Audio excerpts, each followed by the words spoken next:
정부 3.0의 이해, 정부 3.0의 의미.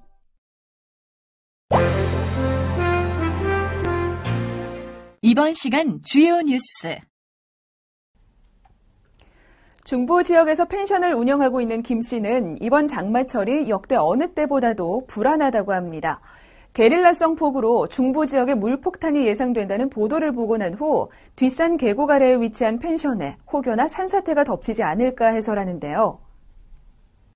걱정되는 마음에 관할군청에 연락해보니 이미 급경사지 붕괴 위험 지역에 지표면 센서를 설치해서 이상 징후를 사전에 예측할 수 있다는 반가운 소리를 들었습니다. 뿐만 아니라 국민안전처와 지자체가 관련 시스템을 연계해서 긴급 상황 시 신속히 대피할 수 있도록 도와준다고 하니 한결 마음이 편해졌습니다. 그리고 소방관 최 씨는 건물 화재 신고를 받고 출동하면서 태블릿 PC를 통해 건물 내부를 3차원으로 확인합니다. 화재가 난 위치와 접근 방법, 붕괴 예상 위험을 미리 파악하고 도착 전에 화재 진압과 응급 구조 방법 등을 동료들과 상의를 한 후 화재 진압을 진행한다고 하는데요. 이렇게 건물 실내 공간 정보를 활용한 서비스를 적극 이용하면 소방관들의 안타까운 희생을 상당 부분 줄일 수 있다고 합니다. 전동 휠체어를 타는 장애인 이 씨 역시 복합 쇼핑몰에서 친구를 만나기로 했지만 축구장의 40배 크기만한 쇼핑몰에서 잘 만날 수 있을까 걱정이 됐다고 합니다. 하지만 내부를 마치 자동차 내비게이션처럼 화살표로 안내해주는 3차원 공간정보 서비스 덕분에 늦지 않게 제 시간에 약속 장소에 도달할 수 있었다고 합니다. 또한 게사료 사용 황태국 등과 같은 유해 먹거리에 대한 방송이 나올 때마다 가슴이 철렁한 주부 유 씨는 유해식품 정보를 찾기 위해 검색 페이지에서 식품 안전을 쳐봤습니다. 그 결과 식품나라, 농식품안전정보 서비스, 식품안전정보 등 많은 사이트들이 검색돼서 어느 사이트에서 확인해야 하는지 불편했었는데요. 이제는 이러한 모든 내용을 식품안전정보 포털에서 한꺼번에 볼 수 있게 됐습니다. 이곳에서는 수입식품 원산지부터 유통과정, 부적합 식품의 제조사와 상품명까지 한꺼번에 한 곳에서 알려줄 뿐만 아니라 날씨에 따라 조심해야 할 음식들, 식중독 발생 지역과 발생 확률까지 알려준다고 합니다. 이제 주부 유 씨가 가슴 철렁할 일은 없겠죠? 이번 시간에는 정부 3.0의 추진 배경과 정부 3.0의 개념 및 의의, 그리고 정부 운영 방식의 변화와 관련된 외국 사례에 대해 살펴보겠습니다. 학습을 마치면 여러분은 정부 3.0의 추진 배경과 정부 3.0의 개념 및 의의에 대해 숙지하고 설명할 수 있을 것입니다. 그럼 학습을 시작해 보도록 하겠습니다. 1. 정부 3.0 추진 배경. 대한민국은 건국 이래 산업화, 민주화를 거치면서 경제적으로 선진국 반열에 올라섰다는 평가를 받고 있습니다. 명목 국내 총생산 1조 1,635억 달러의 세계 15위 경제대국, 세계 최고 수준의 ICT 기술 보유 등이 이러한 사실을 뒷받침하고 있습니다. 하지만 성장 동력이 약화돼 저성장이 구조화되고 기존 방식으로 풀기 어려운 복잡다기한 사회 문제가 대두됨에 따라 국민 수요를 적극 반영하지 못하고 소통이 부족한 행정에 대한 국민의 비판도 점차 커지고 있습니다.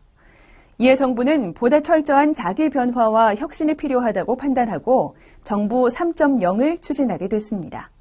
그럼 정부 3.0의 추진 배경에 대해 좀 더 자세히 살펴볼까요? 먼저 대한민국의 위상에 대해 살펴보겠습니다. 첫째, 우리나라는 2011년을 기준으로 명목 GDP 1조 1,635억 달러를 기록해 전 세계 210여 개의 국가 중 15위를 차지했습니다.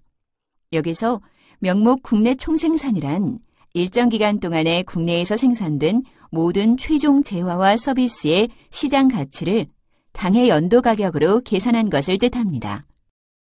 이런 성과는 지난 50년 전 13억 달러와 비교했을 때 약 895배 정도 증가한 수치로 전 세계 경제사 가운데 이와 같이 급속하게 성장한 선례가 없습니다. 이어서 2013년 기준 명목 국내 총생산 규모는 1조 3,045억 달러로 세계 14위를 차지했습니다. 또한 세계무역기구의 세계무역 통계에 따르면 2012년 무역 규모는 수출 5,479억 달러, 수입 5,196억 달러 등 총 1조 675억 달러로 2년 연속 1조 달러를 넘어섰으며 이는 세계 8위에 해당합니다. 더불어 2013년 기준 무역 규모는 수출 5,573억 달러, 수입 5,142억 달러로 총 1조 715억 달러를 기록했는데요. 이는 세계 7위에 해당하는 규모입니다. 참고로 2012년 무역 순위는 1위인 미국에 이어 중국이 2위, 독일이 3위, 일본이 4위, 네덜란드가 5위를 차지하고 있고 수출 순위는 중국을 필두로 미국, 독일, 일본, 네덜란드가 그 뒤를 따르고 있습니다. 아울러 우리나라는 자동차 생산 분야에서 세계 5위, 휴대폰과 조선, 반도체, 해외 건설 플랜트 분야에서 세계 1위를 달리고 있습니다. 둘째, 우리나라는 세계 최고 수준의 ICT 기술을 보유하고 있습니다. 이에 대한 내용을 이해하기 위해 두 가지 발전 지수에 대해 알고 있어야 하는데요. 먼저 UN 전자정보 발전 지수는 UN 가입국인 세계 190여 개국에 대해 전자정부 지수를 세 개의 하위 지수로 나눠 종합적으로 평가한 것으로 온라인 서비스 지수, 정보통신 인프라 지수, 인적자본 지수 등이 여기에 포함됩니다. 그리고 ICT 발전 지수는 국제전기통신연합에서 166개국의 ICT에 대한 접근성, 이용도, 활용력 등을 종합적으로 평가해 한 나라의 ICT 발전 정도와 국가 간 정보 격차를 종합적으로 나타내는 지수입니다. 1980년대 중반 이후 한국은 산업화는 뒤졌지만 정보화에는 앞서야 한다는 사회적 공감대를 바탕으로 정보화를 본격 추진했습니다. 정보통신 인프라를 구축하고 사회 각 분야에서 정보화를 촉진했으며 ICT 산업을 육성하는 등 이제는 ICT 분야에서 세계가 주목하는 괄목할 만한 성장을 이루었습니다. 그 예를 살펴볼까요? 화면에 보시는 표는 UN 전자정보 발전 지수에서 상위를 차지한 국가를 보여주고 있는데요. 우리나라는 2010년과 2012년 UN 전자정보 평가에서 2회 연속 1위를 차지했고 이어서 2014년의 UN 전자정보 평가에서도 1위를 차지함으로써 3회 연속 1위를 달성했습니다. 그리고 우리나라는 2011년 국제전기통신연합의 정보통신 발전지수에서도 1위를 차지했습니다. 이런 결과는 우리나라가 정보통신 인프라 보급과 온라인 서비스 활용 등에 있어 세계 최고의 수준에 있음을 보여주고 있습니다.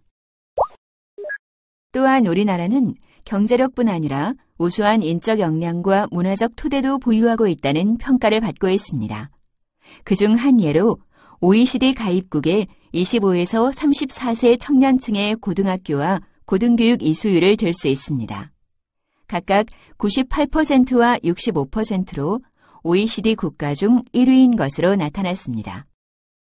아울러 최근 K-팝을 중심으로 한 음악, 드라마, 영화, 공연, 음식 문화 등에서 전 세계에서 불고 있는 한류 바람은 우리의 문화적 다양성과 튼튼한 기초에서 비롯된 것이라 할 수 있습니다. 마지막으로 우리나라는 국제 무대에서의 영향력이 확대되고 있습니다. G20 정상회의 개최, UN 안보리 비상임이사국 진출, 세계 3대 이벤트라고 하는 올림픽과 월드컵, 엑스포 유치 등 다양한 영역에서 국제적 위상도 점차 높아지고 있습니다. 그중에서 우리나라가 2010년 OECD 개발원조위원회에 가입한 것은 우리나라의 국제적 위상과 국격을 한 차원 더 높인 큰 의미를 가집니다. 바로 1961년 OECD 출범 이후 원조 수혜국에서 원조 공여국으로 지위가 바뀐 첫 번째 사례이기 때문입니다.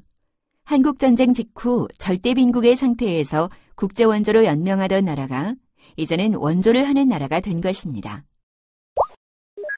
이번에는 대한민국의 시대적 여건에 대해 알아보겠습니다. 우리나라는 성장 동력이 약화되고 저성장 기조가 정착되어가는 추세입니다. 화면에 보시는 그래프는 1985년에서 2040년까지의 경제 성장률 추이와 전망입니다. 2000년대에 평균 4%에 머물렀던 잠재 성장률이 최근에는 3%대로 하락했으며 이는 고용률 정체와 양극화 심화 등의 문제와 결합돼 경제적 어려움을 더해가고 있습니다. 우리의 앞날에 대한 긍정적인 평가보다는 우려하는 목소리가 점차 커지고 있으며 이에 새로운 모멘텀이 될 수 있는 신성장 동력 창출이 시급합니다. 그리고 시대적으로 기존 방식으로 풀기 어려운 복잡다기한 사회 문제가 나타나고 있습니다. 기후와 환경의 변화, 에너지와 식량 부족, 저출산과 고령화 등이 여기에 속하는 대표적인 문제들입니다. 경제성장 과정에서 발생된 경제적 불평등과 양극화 문제는 사회 통합을 위해 반드시 해결되어야 하는 중요한 문제로 인식되고 있으며 특히 저출산과 고령화 문제가 심각한 수준으로 나타나고 있습니다. 이런 문제들은 누군가 독자적으로 해결하기 곤란한 문제이며 국가 간 또는 부처 간 공동 대응이 필요할 것입니다. 또한 지식정보 사회로의 전환에 따른 정부와 국민 간의 관계 변화도 이루어지고 있습니다. 모바일, SNS 등의 확산에 따라 국민들의 정책에 대한 참여, 투명성 요구가 증대하고 있으며 이에 따라 정부와 민간의 관계도 일방향적 관계에서 협력 관계로 점차 변화하고 있습니다. 아울러 지식과 기술의 융복합 혁명이 새로운 기회 요인으로 등장하고 있습니다. 단지 새로운 제품이나 서비스 또는 시장을 만드는 것에 국한되지 않고 정부가 하는 일이나 국민들에게 제공하는 서비스에도 영향을 미치고 있습니다. 다양한 정책 문제를 해결하고 국민들에게 맞춤형으로 서비스를 제공함에 있어 정보통신기술의 활용이 절대적으로 필요하게 된 것입니다. 이번에는 우리에게 닥친 현실을 파악해 볼까요? 우리나라는 앞서 살펴본 것과 같이 국가 경제 규모가 커지고 국격도 높아졌지만 국민 행복 수준은 낮은 수준에 머무르고 있습니다. 이런 현실의 개선과 성장 동력 확보, 그리고 복잡다기한 사회 문제 등에 효과적으로 대응하기 위해 박근혜 정부는 희망의 새 시대를 국정 비전으로 설정하였습니다. 이것은 국민 행복과 국가 발전이 선순환하는 새로운 패러다임의 시대를 펼쳐나가겠다는 뜻으로 국정의 중심을 국가에서 국민 한 사람 한 사람으로 과거의 추격형 발전 모델을 선도형으로 전환하는 등의 새로운 국정 운영 방향을 제시한 것입니다.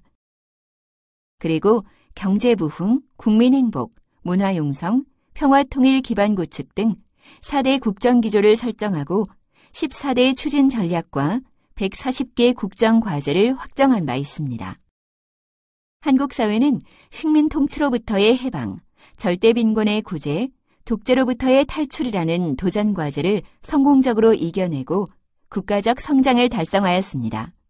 그 결과 한강의 기적이라는 이름 아래 1960년대 초 1인당 국민 총생산 80달러의 최빈국에서 1995년 1만 달러로 도약했고 나아가 2014년에는 1인당 국민 소득이 거의 3만 달러에 이르는 등 국가 경쟁력과 경제 규모 측면에서 급속하게 성장했습니다. 이런 양적 성장의 배경에는 발전국가 형태의 정부가 있었고 정부는 희소자원의 배분과 규제 등의 정책적 수단을 적극적으로 활용하는 역할을 했습니다. 하지만 성장 중심의 정부 운영 체계에서 변화가 발생하고 있음에도 불구하고 아직 우리나라 정부는 행정환경 변화에 대응할 수 있는 미래 역량이 미흡해 그에 따른 많은 문제들을 안고 있습니다. 그중 대표적인 문제점으로 국민 수요를 적극 반영하지 못하는 행정, 취약한 정책 및 제도 역량, 그리고 낮은 정책 투명성 등을 들 수 있습니다. 그럼 각각의 내용을 구체적으로 살펴보도록 하겠습니다. 먼저 국민 수요를 적극 반영하지 못하는 행정입니다. 국가 운명을 좌우할 중대한 국정 현안이 산적해 있고 저출산 및 고령화, 양극화, 일자리, 에너지와 환경, 기술 융복합 등 기존 방식으로는 해결이 어려운 복잡다기한 사회 문제가 일상화되고 있는 시점에서 정부는 국민의 수요를 제대로 이해하고 이를 국민의 입장에서 충족시키려는 노력이 아직도 미흡한 실정입니다. 특히 행정, 공공기관의 지방 이전으로 인한 통합적 행정 역량의 분산은 시급하게 해결해야 할 과제입니다. 그리고 복지와 안전, 중소기업 지원 등의 정부 서비스는 증가했지만 서비스 간 중복지대와 사각지대로 인해 이를 제대로 국민에게 골고루 전달하지 못하는 실정이어서 국민의 만족도가 매우 낮은 것으로 조사되고 있습니다. 또한 국가적 재난 상황을 경험하면서 문제 상황에 대한 미흡한 대처로 국민의 정부에 대한 신뢰도가 저하되었으며 정부의 비정상적 관행과 적폐의 근본적 해결도 지연되고 있는 실정입니다. 다음은 취약한 정책과 제도 역량입니다. 우리나라는 아직도 부처별, 기관별로 정책을 추진함으로써 전시나 할거주의식 행정이 이루어지고 있으며 현장과 동떨어진 탁상행정 등이 여전히 존재하고 있습니다. 이런 점으로 미루어 볼 때 정부의 정책 역량이 전반적으로 취약하다는 것을 알 수 있습니다. 특히 개인 간, 부서 간, 부처 간 칸막이와 불협화음으로 인한 정책의 통합성 저하는 정책을 결정하고 집행하는 데 있어서 적시성의 상실을 가져와 정부 정책의 실효성을 저하시키는 주요 원인으로 지적되고 있습니다. 아울러 각종 국제기구의 조사 결과 제도나 갈등 조정 등의 측면에서 낮은 순위를 기록하는 등 제도적 측면에서도 개선이나 보완이 필요한 영역이 다수 존재하는 것으로 나타나고 있습니다. 마지막으로 낮은 정책 투명성입니다. 정부의 투명성과 소통, 협력 부족에 대한 국민의 비판도 점차 커지고 있습니다. 한 조사에 따르면 국민의 8.8%만이 정부와의 소통이 원활하다고 응답했고 나머지는 정부가 국민 입장에서 소통하고 서비스를 제공하는 능력이 미흡하다고 응답했으며 민간 부문의 우수 역량과 자원을 활용하는 민관 협치 또한 부족하다는 평가가 지배적이었습니다. 그리고 이런 내용은 2014년 9월에 실시한 제도 역량 조사에서도 확연히 드러나고 있습니다. 하지만 정부가 주도하고 국민이 따르는 전통적인 정부 운영 방식을 계속 유지한다면 이런 일들을 제대로 추진할 수 있을까요? 정부 주도의 일방적인 정부 운영 방식에서는 소통이 부족하기 때문에 국민의 정부에 대한 신뢰가 싹트기 어렵습니다. 신뢰가 없다면 아무리 좋은 정책을 만들고 추진한다고 해도 실패할 가능성이 크며 결과적으로 국민이 느끼는 행복과 만족감은 떨어지게 될 것입니다. 따라서 이전과는 다른 방식의 새로운 정부 운영 모델이 필요합니다. 지금이 정부의 보다 철저한 자기 변화와 혁신이 필요한 시점임을 깨닫고 단순히 인식에 그칠 것이 아니라 행동과 실천으로 연결되어야 할 것입니다. 이런 환경 변화와 현실 인식을 기초로 새로운 국정 운영 방향을 제시하는 것이 정부 3.0의 핵심 국정 과제라 할 수 있습니다. 그럼 그간의 정부 운영 방식에 대한 우리 정부의 개선 노력은 어떠했는지 알아보겠습니다. 행정개혁이나 정부 혁신 등으로 지칭되는 그간의 정부 운영 방식에 대한 개선은 신공공부문 관리론에 입각해 추진된 것입니다.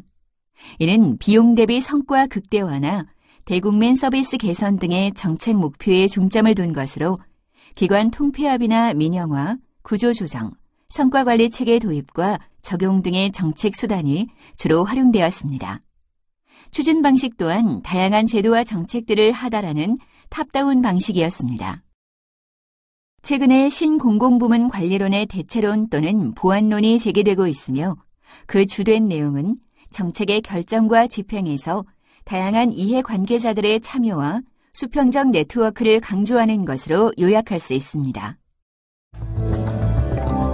2. 정부 3.0의 개념과 의의. 정부 3.0이란 국민이 중심이 되는 정부를 구현하기 위한 모든 정부 혁신 노력으로서 정책의 전 과정에서 국민의 참여를 확대하고 국민 입장에서 정책과 서비스를 만드는 정부 개혁입니다.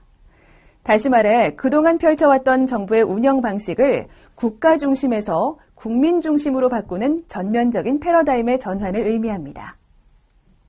지금 우리 사회는 저출산과 고령화, 고용 없는 성장, 양극화 등 지금까지 경험해보지 못했던 새로운 도전에 직면해 있습니다. 이런 상황에서 정부가 모든 정보를 폐쇄적, 독점적으로 관리하고 투명하지 않게 결정했던 기존의 방식으로는 시대의 변화에 부응하기 어려울 뿐만 아니라 국민 행복을 만들어가기도 힘들 것입니다. 국민을 중심에 두고 개방과 공유의 정부 운영을 펼쳐나간다면 깨끗하고 효율적인 국정 운영이 가능하며 국민적 신뢰를 바탕으로 국정 과제를 추진할 수 있을 것입니다. 그럼 정부 3.0의 특징을 살펴볼까요? 이전 정부들에서도 정부의 운영 방식이나 구조, 기능 등을 바꾸고자 하는 행정개혁이나 정부 혁신 노력을 기울여 왔습니다. 하지만 정부 3.0은 기존의 정부 운영 패러다임과는 다른 몇 가지 특징을 가지고 있습니다. 첫째, 국정의 중심이 정부나 국민에서 개인으로 변화한다는 점입니다. 정부와 국민의 관계가 일방향적인 정부 1.0을 넘어 쌍방향의 정부 2.0을 구현하고 이를 바탕으로 개인별 맞춤 행복을 지향한다는 점이 이를 뒷받침하고 있습니다. 둘째, 단순히 정부 운영의 변화에만 머무르지 않고 창조 경제와 연결된다는 점입니다. 왜냐하면 창의적 아이디어, 상상력과 과학기술, 정보통신기술이 결합된 창의적 자산이 활발해져 창업이나 기존 산업과 융합하고 이를 통해 새로운 시장과 산업을 생겨나게 함으로써 양질의 많은 일자리를 창출하는 새로운 성장 전략이 창조 경제이기 때문입니다. 셋째, 정부 3.0은 개방형 행정개혁 프로젝트에 해당합니다. 정부 3.0의 핵심 목표는 국민과 정부, 부처와 부처, 민과 관 사이의 벽을 허무는 데 있는 만큼 국민의 접근을 제한했던 공공정보를 민간에 널리 개방하고 국민은 이 정보를 자유롭게 활용해 신성장 동력 창출에 참여하게 됩니다. 아울러 각 부처가 칸막이를 거두고 국민 개개인에게 맞춤형 서비스를 제공함으로써 늘어난 소통의 결과물은 국정에 적극적으로 반영합니다. 마지막으로 정부 3.0은 정보통신기술을 핵심 가능인자로 내재화합니다. 정보통신기술이 사회 각 부분에 확산, 적용되면서 우리 일상생활과도 매우 밀접한 관계를 맺게 되었습니다. 아울러 사회적 문제 해결이나 국민들에게 맞춤형 서비스를 제공하는 데 있어서도 그 중요성이 점차 커지고 있습니다. 따라서 정부 3.0은 중점 추진 과제의 효과적 실행을 지원하는 가능인자로서 정보통신기술의 활용을 적극 담고 있습니다. 그럼 국정비전과 정부 3.0과의 관계를 살펴보겠습니다. 앞서 언급한 것처럼 박근혜 정부는 희망의 새 시대를 국정비전으로 설정하고 이를 위해 경제부흥, 국민행복, 문화융성, 평화통일 기반 구축 등 4대 국정기조와 14대 추진전략, 140개 국정과제를 제시하고 확정했습니다. 국정비전과 국정과제는 국민적 신뢰를 바탕으로 하지 않는다면 국정과제 추진에 대한 동력을 확보할 수 없습니다. 다시 말해 국정과제의 추진 기반에 해당하는 것이 신뢰받는 정부이며 정부 3.0은 이런 국정과제의 추진 기반인 신뢰받는 정부의 핵심 추진 과제인 것입니다. 정부 3.0의 추진 방향과 내용을 지속적으로 강조하는 이유는 바로 이런 중요성 때문입니다. 3. 정부 운영 방식의 변화와 관련된 외국 사례. 외국에서도 정부 운영 방식의 변화와 관련된 사례가 많이 있습니다. 그중에서 미국의 오바마 행정부가 추진해온 정책과 호주의 열린 정부 선언에 대해 살펴보도록 하겠습니다. 먼저 미국의 사례부터 볼까요? 오바마 행정부는 전례에 없던 수준의 정부 개방성을 창출할 것임을 천명하고 이를 위해 투명성, 참여, 협력이라는 세 가지 기본 원칙을 중심으로 관련 정책을 추진하고 있습니다. 여기서의 투명성은 책임성을 향상시키고 정부가 하는 일에 대한 정보를 국민들에게 제공하는 것을 의미하는데요.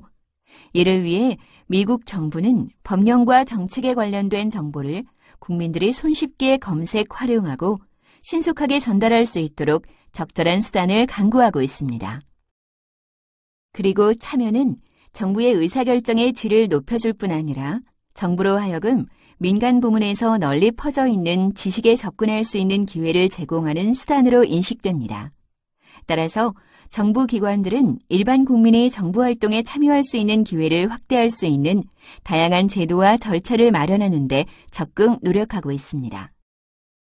또한 협력은 국민들을 정부 활동에 적극적으로 개입시키는 것을 의미합니다. 정부 기관들은 모든 수준의 정부 기관과는 물론 민간의 비영리 조직이나 비즈니스, 개인들과 협조할 수 있는 혁신적인 수단, 방법, 그리고 시스템의 활용을 적극 모색하고 있습니다. 이번에는 호주의 사례를 보겠습니다. 호주는 2009년 12월 22일 15인의 전문가로 구성된 태스크포스가 Engagement, Getting on with Government 2.0이란 보고서를 발간하면서 열린 정보를 지향하는 정부개혁 논의가 시작됩니다. 이 보고서에서 웹 2.0이라는 환경 변화에 대응하기 위한 온라인 참여의 촉진, 공공정보를 국가적 자산으로 활용, 열린 정부의 실현이라는 추진 전략을 제시했습니다. 이후 2010년에는 정부개혁자문위원회에서 호주의 정부개혁을 위한 청사진을 제시합니다. 여기에는 더 나은 공공서비스의 제공, 더 열린 정부의 창조, 정책 역량의 강화, 전략적 리더십의 활성화, 개혁 추진을 위한 전담기관으로 공공서비스위원회의 창설, 공무원 고용 조건의 개선, 공무원 역량 강화, 정부기관 역량 제고, 정부기관 효율성 제고라는 9가지의 추진 전략과 28개의 추진 전략별 세부 과제 등이 포함되었습니다. 이어서 열린 정부 선언을 계기로 민주주의의 발전을 위해 공공정보에 대한 원활한 접근과 창조적인 기술의 이용, 그리고 참여의 문화에 기반한 열린 정부를 구현할 것을 천명했습니다. 그리고 시민과의 공동협력을 위해 온라인 참여의 장애 요인을 해소하고 소셜 네트워킹의 착수와 크라우드 소싱 등을 추진하며 공무원들의 온라인 참여도 지원하고 있습니다. 현장 속으로 업무 적용 가이드. 업무 현장에서 이루어지는 사례를 통해 학습한 내용이 어떻게 적용될 수 있는지 확인해 볼까요? 김대리, 혹시 엠보팅이 뭔지 알아? 아, 그거? 서울시가 시민들의 의견을 실시간 투표 방식으로 빠르게 수렴하기 위해 개발한 스마트폰 앱이야. 모바일과 투표의 합성어지. 그래? 공공기관에서 만든 투표하는 앱이라? 그거 뭔가 색다른데? 그렇지. 서울시는 엠보팅을 활용해서 시민 생활과 밀접한 문제에 대한 의견을 수렴하거나 정책 결정을 진행하고 있어. 지하철 개선 사업이 좋은 예인데 신형차를 도입하면서 객실 의자의 폭을 현행대로 유지할 건지 환승 연결음은 무엇으로 할지 등에 대한 의견을 엠보팅을 통해 물어보고 반영했지. 우와, 그냥 단순하게 정보만을 제공하는 앱은 아니구나. 맞아. 그리고 일방적으로 서울시가 시민에게 물어보는 것이 아니라 시민도 서울시정이나 시민생활과 관련된 투표 안건을 다른 시민에게 물어볼 수 있어. 시민도 콘텐츠를 생산하는 플랫폼 구조를 가지고 있다는 거네. 박 대리도 엠보팅에 한번 접속해봐. 지금도 많은 안건이 투표로 진행되고 있을걸? 그거 좋은 생각이다. 이렇게 서울시는 엠보팅이라는 앱을 통해 시민과 적극 소통하고 있는데요. 현재 엠보팅은 서울시가 시민에게 물어보는 정책 투표, 각종 정책 토론회, 위원회 등 현장성이 가미된 정책 현장 투표, 내부 직원들에 대한 투표, 시민이 다른 시민에게 물어보는 시민 발제 투표 등 4가지의 투표 유형을 제공하고 있습니다.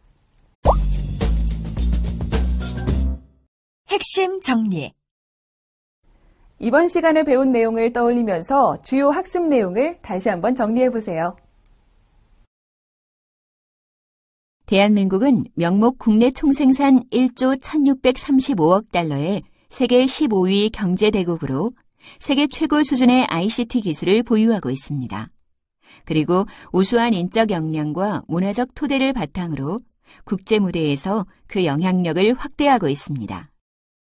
하지만 성장 동력이 약해지고 저성장이 구조화되는 여건 속에서 기존 방식으로 풀기 어려운 복잡다기한 사회 문제가 대두되고 있습니다. 따라서 지식정보 사회로의 전환에 따른 정부와 국민 간의 관계에 대한 변화와 지식과 기술의 융복합 혁명이 요구되고 있습니다.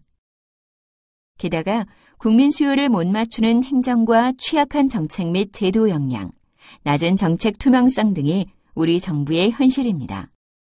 이런 문제점들을 해결하기 위해 추진하게 된 정부 3.0은 공공정보를 적극적으로 개방하고 공유하며 부처 간 칸막이를 없애고 소통하고 협력함으로써 국정과제에 대한 추진 동력을 확보하고 국민 맞춤형 서비스를 제공함과 동시에 일자리 창출과 창조 경제를 지원하는 새로운 정부 운영 패러다임입니다.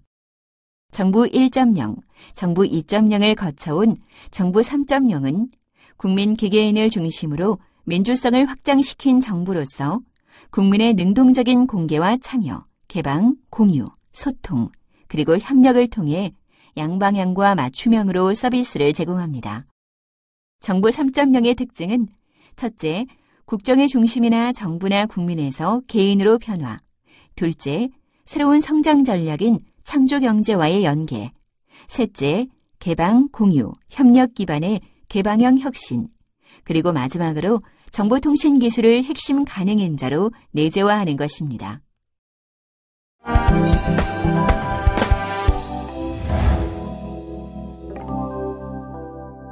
지금까지 정부 3.0의 의미에 대해 학습하였습니다.